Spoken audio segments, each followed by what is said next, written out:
This tutorial today is going to be Master Carpenter Jesse showing you how to fix a guitar that has a slight crack on the bottom. We are using super glue as opposed to wood glue because we're impatient and I don't want to wait hours for the glue to properly dry. And there's a laminate composite element in this guitar. Therefore, yellow wood glue would not be as good of a bond as plain old super glue. So suppose the person who's trying to fix their guitar has a wooden guitar instead of this laminate one. What parts of the procedure would you do differently? I would suggest using a regular CA yellow glue like Type Bond 1, not Type Bond 2 or 3. Type Bond 1 is always better for that because it cleans easier and it's not exterior rated. It doesn't need to be a guitar. Okay. And now that I've glued that, I'm going to clamp it, but you always want to use a caul when you clamp so you don't leave a dimple. And so these shims are shims, but you call it a caul, C-A-U-L, because, I don't know, that's just what you fucking call it in this situation. Just to disperse the pressure so there's no dents left by the clamp, and the clamping pressure will be more evenly dispersed along the glue line. And now this guitar is a Martin, and it had been in a soft case, and my uncle dropped it on the ground, and... Thanks, Uncle. Yeah, thanks, Uncle. And, you know, thanks to the help of my friend, we were able to get it back together. Oh yeah, and you get a close-up right there. And you know you're doing a good job if you clamp something and you clamp it a little bit, and you start to see the glue squeeze out the end. I mean, it already kind of happened before you close up. But as soon as I put another clamp there, you'll see it. And that is always a good sign, means you have a good glue bond. Anything else we got to do to this? After this, basically just watch it dry. Watch it dry. Are we going to be putting anything in this spot right here? After this glue dries, so we're not trying to juggle too many. If we were to try to do both at once, you're juggling too many different clamping angles. So we'll fix this crack after we fix this one, because that's a different sort of clamping direction than I want. So, you know, to do this in 2 stages is just gonna greatly simplify the whole process. Now, for since we can't simulate this in this video, but for people that may have broken a hole in the front of their guitar or in the back, I know the cheap way to do it is to put a sticker over it or something. Are there any better ways that you would recommend to do that if there's a puncture hole through the top or the back? I would say suicide is your best option at that point. No, I'm just kidding. Sticker. I mean, if you have a sticker, if you damage the front of the guitar, I mean, sonically, there's not a lot to really worry about because you can patch it with anything. But to cosmetically repair the front, you would essentially have to redo the entire veneer, because you'll never. I mean, if you look at this veneer, like, I don't care if you get the same exact veneer that Martin supplied. 1 week in the sun is going to make this veneer look different than the new one you have to replace it. So to patch it in, even though there probably are seams somewhere, like here's a seam, even if you're replacing on that seam, you'll never get a good match. So cosmetically, you need it to do the whole veneer. But if it's just a crack and you just want to fix it so it's solid and sounds normal, you can just sort of scab in a patch of balsa wood or something. You know, do your research, see what the wood's made out of. Balsa is pretty good because it's lightweight and resonates pretty well. Now, I saw you use that jig next to you, the wooden jig, to kind of also help move the piece back in place, as well as the razors. Oh, my super advanced guitar fixing doohickey. And so we have, you know, this happens a lot in carpentry when you're building cabinets and carcasses, is you have something like this and you want to pull the crack out and there's no way to do it. So a lot of time in cabinetry, what you'll do is you'll drive a drywall screw into the lower surface, and so you can use the claw of your hammer to pull it out.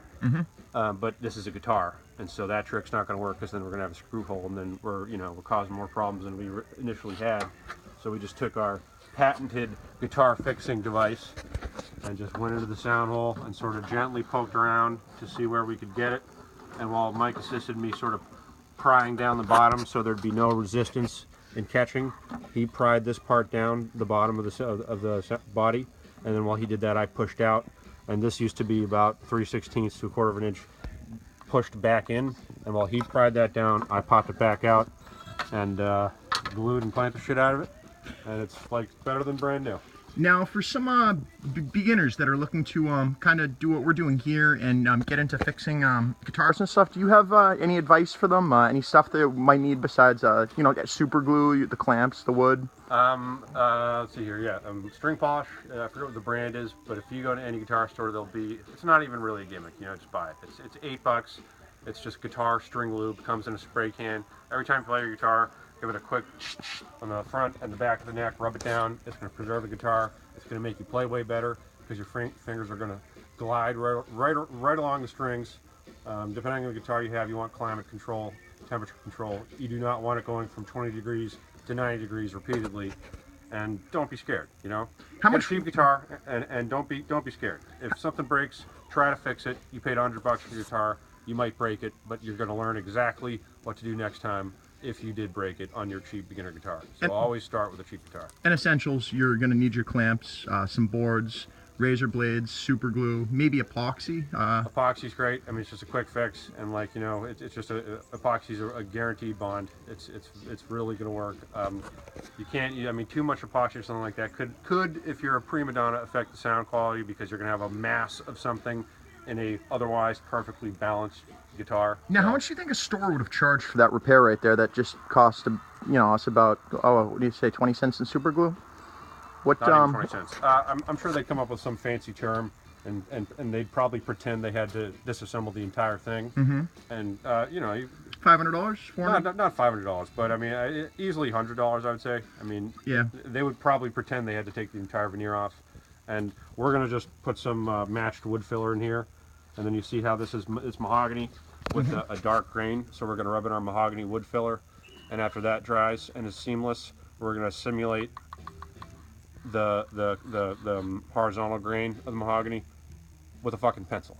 Okay. So we're gonna, you know, we're gonna do what they charge a lot for, and it's simple, and you know, we're hacking our way through it, but that's what the pros do. And this is our first time doing it, and I know there's people that have videos out there that have done this 1,000 times and are gonna sit there and critique us and tell us what we're doing wrong. And well, you can pound sand because we don't do shit. Yeah, you can really fuck off on this one, because this is Jesse's. I believe this is your first attempt working on a guitar, is it?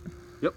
And probably improvised all this. So we're gonna have more videos coming out, and you know, if you don't like them, don't watch them. And if you're offended past that point, feel free to inbox me, and we'll discuss a meeting place, and we'll sort that right out.